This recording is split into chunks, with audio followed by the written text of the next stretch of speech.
मैं डॉक्टर भामा अग्रवाल राजीव गांधी राजकीय महिला महाविद्यालय भिवानी की ओर से हिंदी की इस कक्षा में आप सबका स्वागत करती हूँ, अभिनंदन करती हूँ। प्यारे बच्चों, आइए आज हम श्री कृष्ण काव्यधारा के सर्वश्रेष्ठ कवि सूरदास जी द्वारा रचित संयोग दृश्य के पदों का अध्ययन करते हैं। पद प्रस्तुत है। नवल किशोर नवल नागरिया अपनी भुजा श्याम भुज ऊपर, श्याम भुजा अपने उर धरिया, क्रीड़ा करत तमाल तरुतर, श्यामा श्याम उमंगी रस भरिया, यों लपटाई रहे उर उर्जों, मरकत मणि कंचन में जरिया, उपमा काही देऊं को लायक, मनमथ कोटि वारने करिया, सूरदास बलि बलि जोरी पर, नंद कुंवर वृष भानु कुंवरिया।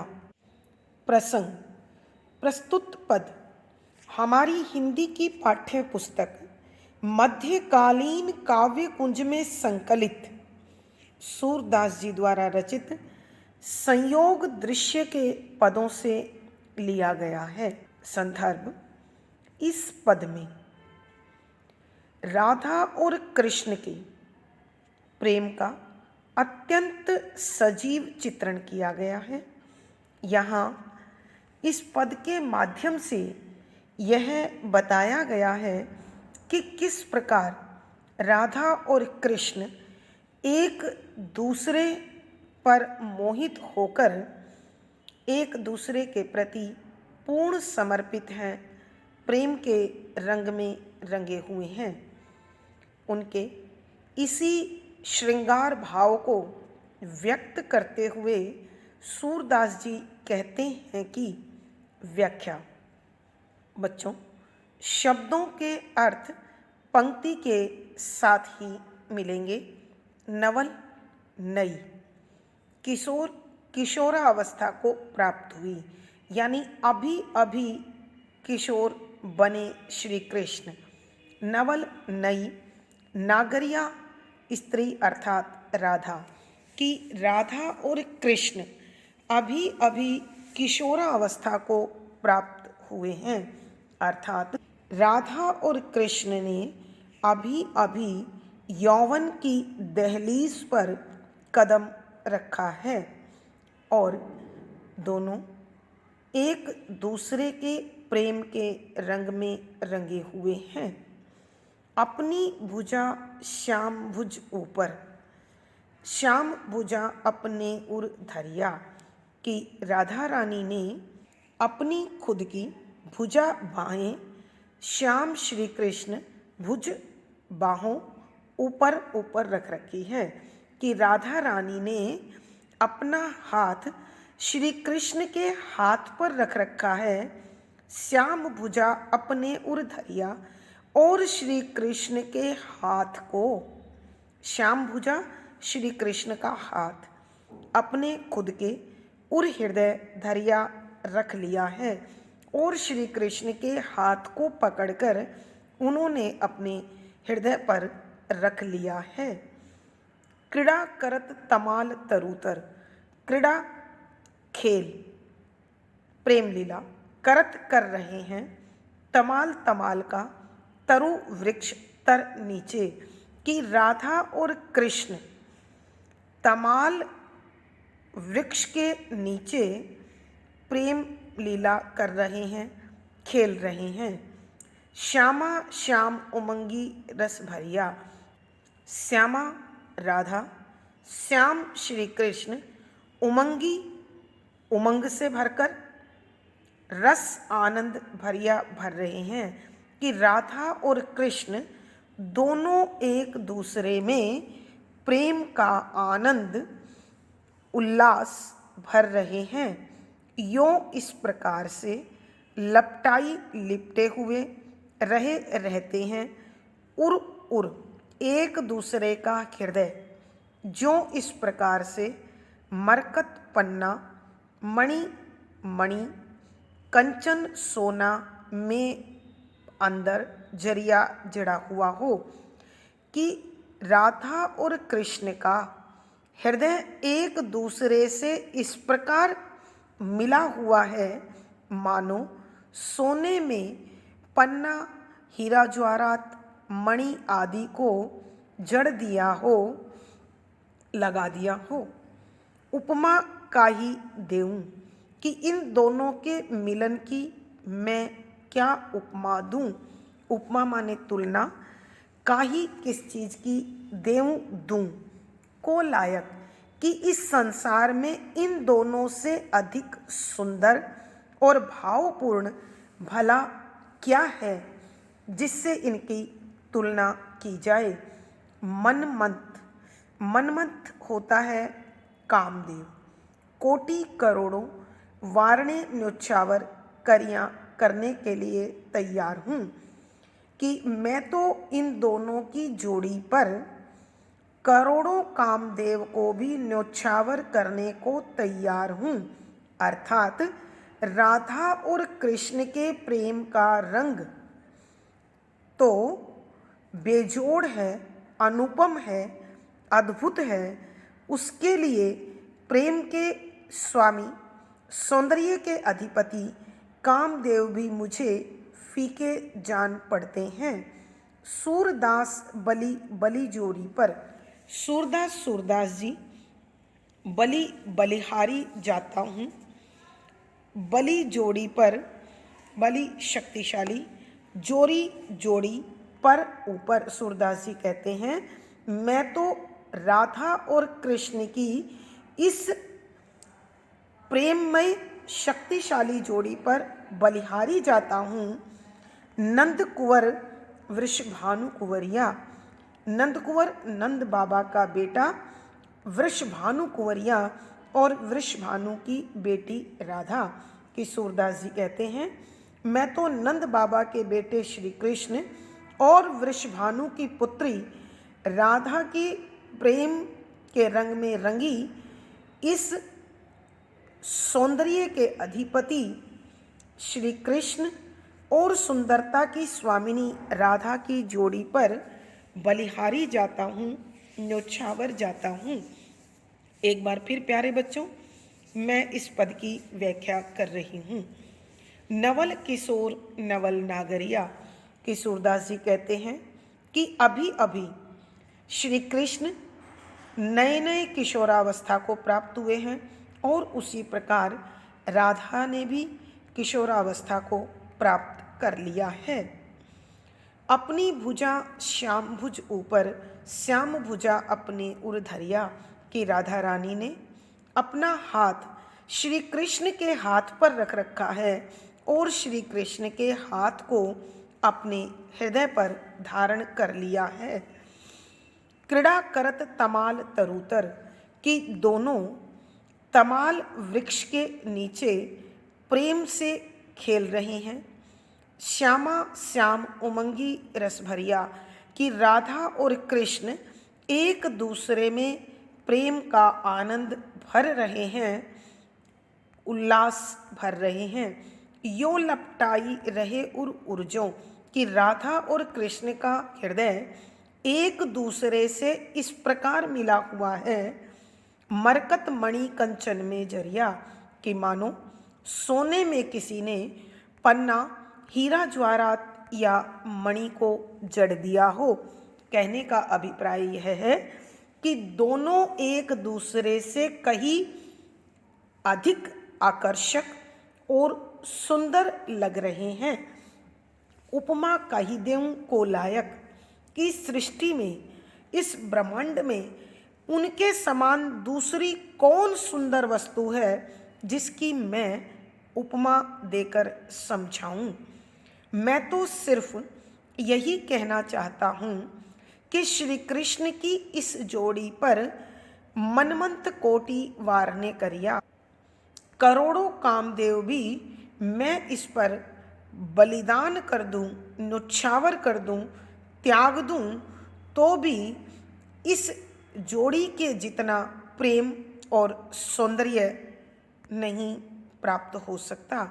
सूरदास बली जोड़ी पर नंद कुंवर वृषभानु कुंवरिया सूरदास जी कहते हैं कि नंद बाबा के बेटे श्री कृष्ण और वृषभानु की बेटी राधा की इस प्रेम और सुंदरता से भरी जोड़ी पर मैं बलिहारी जाता हूँ।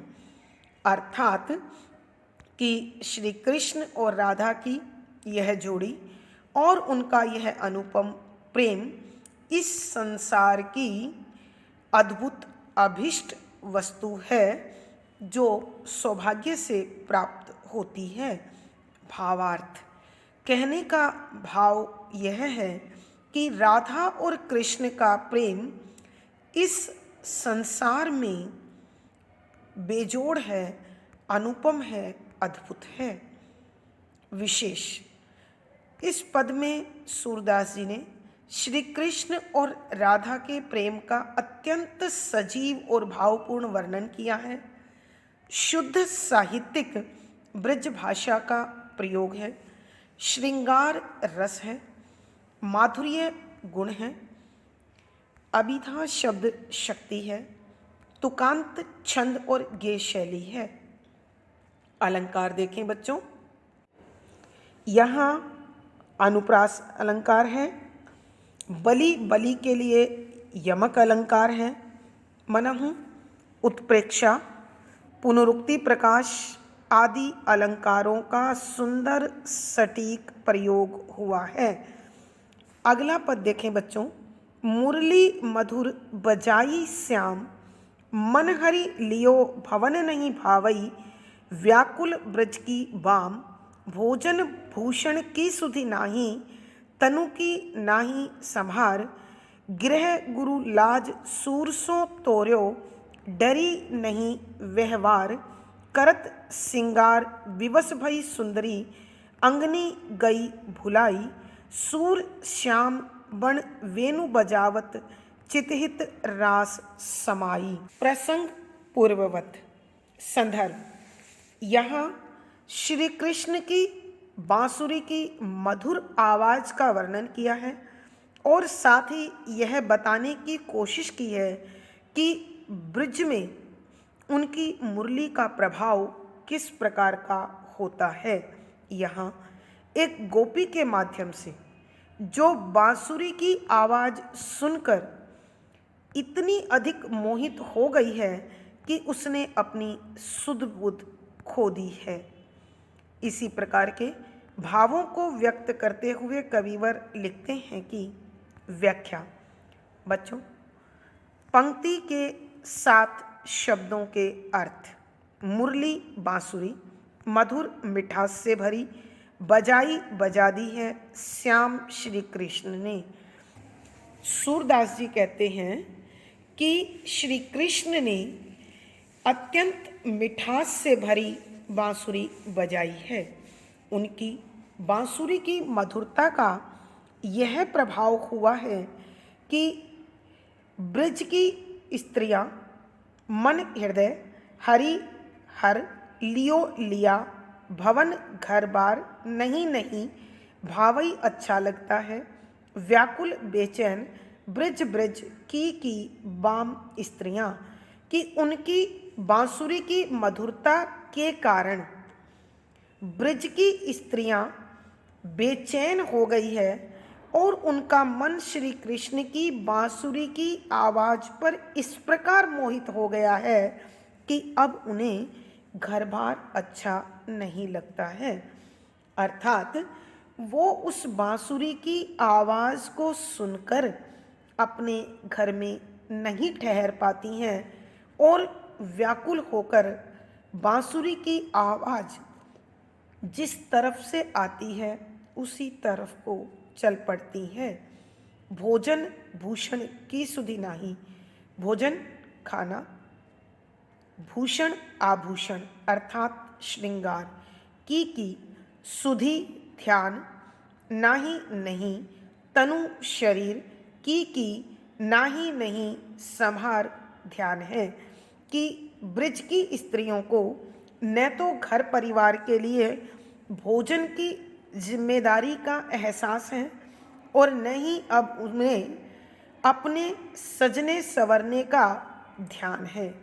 वह परिवार की जिम्मेदारी और अपने आप को पूरी तरह भूल गई हैं। इससे भी अधिक तो उन्हें अपने शरीर की सुध बुध भी नहीं है कि जब वो बांसुरी की आवाज़ की ओर दौड़ने लगती हैं तो गिरती पड़ती बेहताशा बेचैन होकर उसी ओर भागती चली जाती हैं। गृह गुरु लाज सूर सो तोरो। गृह घर, गुरु बड़ी या गुरुवर, लाज शर्म, सूर सूरदास जी कहते हैं सो इस प्रकार से, तोरो तोड़ दी है, डरी निडर हो जाना या डर जाना, नहीं नहीं व्यवहार आचरण करते हुए।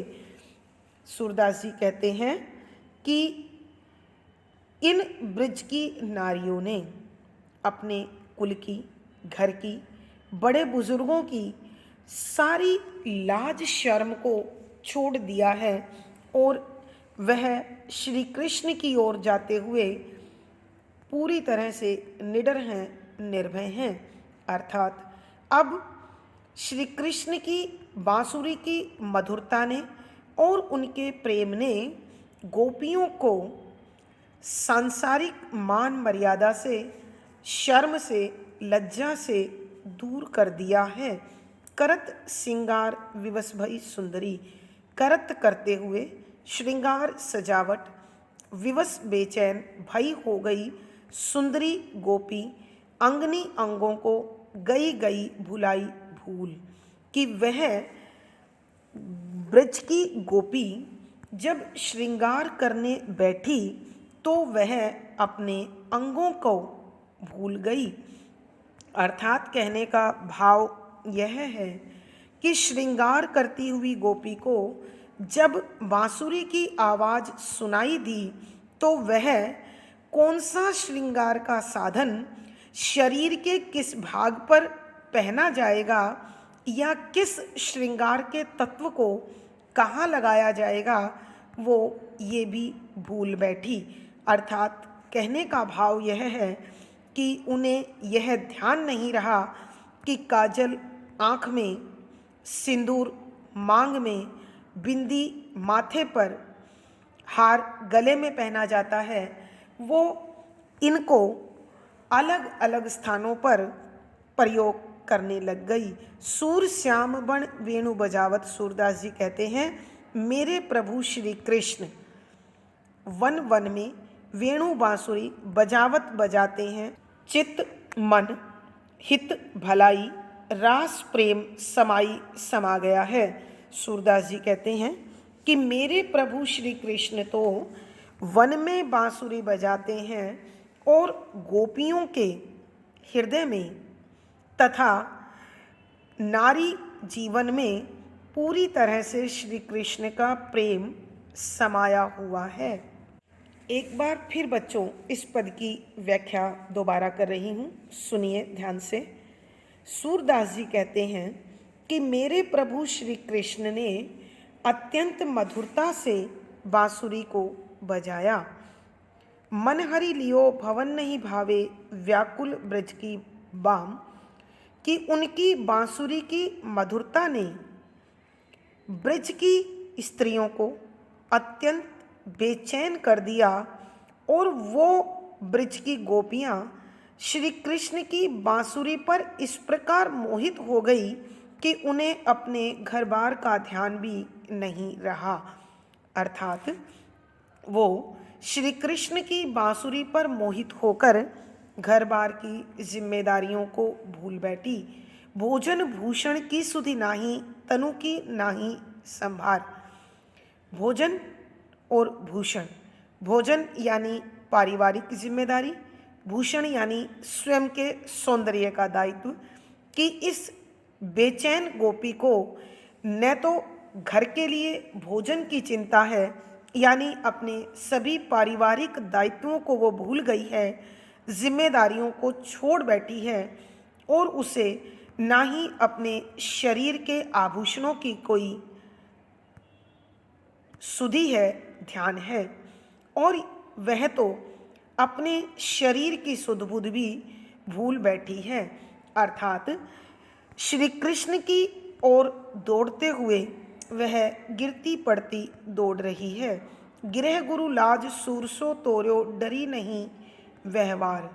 कि सूरदास जी कहते हैं कि गोपी ने अपने घर परिवार, समाज और बड़े बुजुर्गों की शर्म को भी तोड़ दिया है और श्री कृष्ण के प्रेममयी व्यवहार करते हुए वह पूर्ण रूप से निर्भय है।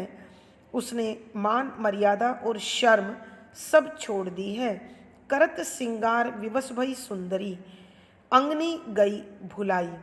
कि जब यह गोपी श्रृंगार करने बैठी तो श्री कृष्ण की बांसुरी की आवाज़ को सुनकर वह कौन से अंग में कौन सा आभूषण पहना जाए और किस तत्व से किस शरीर के भाग को सजाया जाए, यह भी वह भूल गई। सूर श्याम बन बेनु बजावत, चितहित रास समाई।